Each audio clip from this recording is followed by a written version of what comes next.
Good morning, welcome to the Australian Early Finance Briefing for Wednesday, the 26th of August 2020. My name's Nick here in Melbourne, starting with Sydney-based diversified financial services company AMP. It has been in the news a lot lately for all the wrong reasons.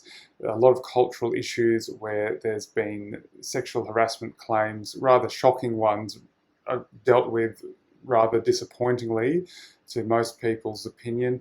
And this is just on the back of many stories of corporate ineptitude and management issues stemming from the Hayne Royal Commission and a number of other things. Now, the Australian newspaper has mentioned they have some inside industry sources mentioning that there are a lot of private equity buyers and other corporate entities sort of circling around AMP ready to pounce. They mentioned that there are several potential buyers interested in the business, but some are sort of waiting for either the fallout from this latest round of resignations is sort of settled, or the stock price to fall further. They quote someone saying, "Everyone is looking, but no one is biting." So yeah, in the past, Macquarie Group and KKR have been known to be interested in the business, and now they've got rid of their life business. It does make the overall offering a lot more attractive to a number of corporates. There is some analysis showing that the book value of the AMP Capital division is worth almost as much as the market cap of the company. So therefore, there's potential for a lot of value to be unleashed by breaking the business up. In terms of the stock price, it hasn't performed too badly considering what's happened in the last year. It's only down about 10% of the last 12 months and down about 14% in the last month alone. I do have a holding in AMP. Moving to Virgin Airlines. Now, the administrator, Deloitte, have issued a report outlining sort of what went wrong with the business. It's not all that surprising. I think most people with a business understanding would probably have already put this together. However, it interestingly did mention that he thought the business could have been insolvent from as early as the 22nd of March. And that was about the time when the government put the moratorium on director liability for insolvencies, i.e. you couldn't get done for not declaring insolvency. Now, basically, in terms of the strategic problems, it's stuff that has been reported before. The airline, was very profitable as Virgin Blue, low cost, had a nice little niche. However, that was getting eaten away by Jetstar. So they decided to go upmarket and compete with Qantas head on. Unfortunately, they had to borrow a lot of money to do that, which made their cost base higher than Qantas, and Qantas was not going to give up on its turf of business and corporate travel, large networks, high frequency services. So it launched a price war in which they were the sort of the weaker competitor. It caused a lot of issues, made the company burn a lot of money, and that's just sort of built up over the last 10 years. Other things they point to was continued operation of loss-making services, routes and business segments, operational inefficiencies.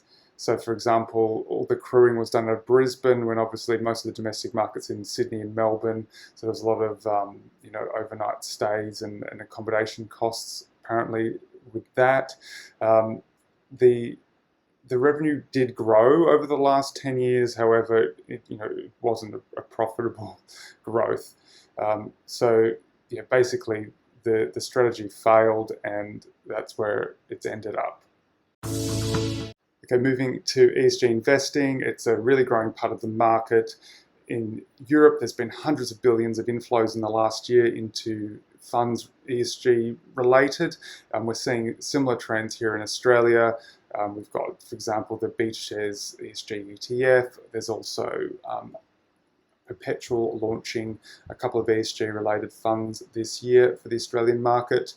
Now, one of the perennial issues with ESG is what actually is in these portfolios, and are they legitimately ESG compliant?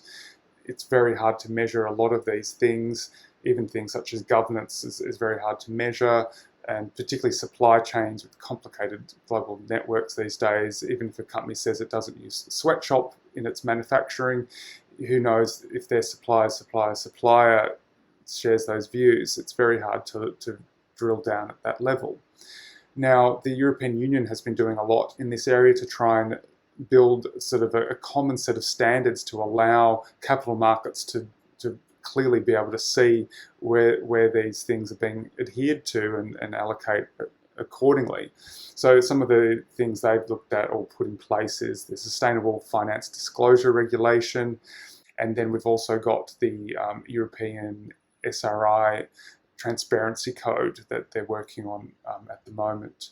Now, in the US, we're not seeing that same level of sort of momentum. There's been a lot of pushback from the US government against these sorts of styles of investing, particularly for pensions. They don't want people's pension money to be sort of put in these areas. They think it's in the fiduciary duty of the pension fund managers to work around maximising returns only, and not these sort of other objectives for investment. So the CFA Institute, which they developed the GIPS or JIPS, the Global Investment Performance Standards, which is sort of an industry benchmark for measuring performance between funds. It allows people to compare performance, on an equal basis. So comparing apples with apples. They are looking at doing something similar here. Now, they proposed that asset managers would identify whether their funds had any of 6 ESG-related features. Those features map to a common sustainable investment style, like funds that integrate ESG factors into their risk analysis, follow themes like social justice or water management, or engage portfolio companies. Now, investment managers can pick which of their funds they manage adhere to any of these elements, and then they would then sort of have to prove that that's the case. Now, if it's anything like JIPS, it is more you attest that you comply, and then there's not really a requested audit. It's something that you sort of have to adhere to yourself. So certainly something positive there in this murky and very difficult to navigate world of ESG investing. Moving to the markets now, the US has opened up just a little bit this morning, about an hour after open. The S&P's up about 5 bips. We've got some positive news out of Europe. Some Germany business sentiment surveys are showing improvements after a big decline, so looking better in Europe. And also there's news that the next round of the US-China trade talks, both sides still intend to carry those out. So positive news there. It's worth mentioning the S&P is up about 5% this month, and since the bottom back in March, it's up about 50%. Coming up later this week, we've got the annual Jackson Hole meeting of the Fed Reserve. Now that is the governors of the Fed Reserve. That is normally held in Wyoming. It's being held online for this year. So hopefully we'll get a bit more clarity on what the Fed plans to do with, what tools they want to use to keep rates low, and where they see their comfort levels of inflation going looking forward. Some analysts expect that they'll be happy to let inflation rise above the 2% target band to sort of compensate for several years now with below target inflation. So certainly important things affecting the global economy there. In Australia, we have a few companies reporting, and that is your update for Wednesday. Have a great day.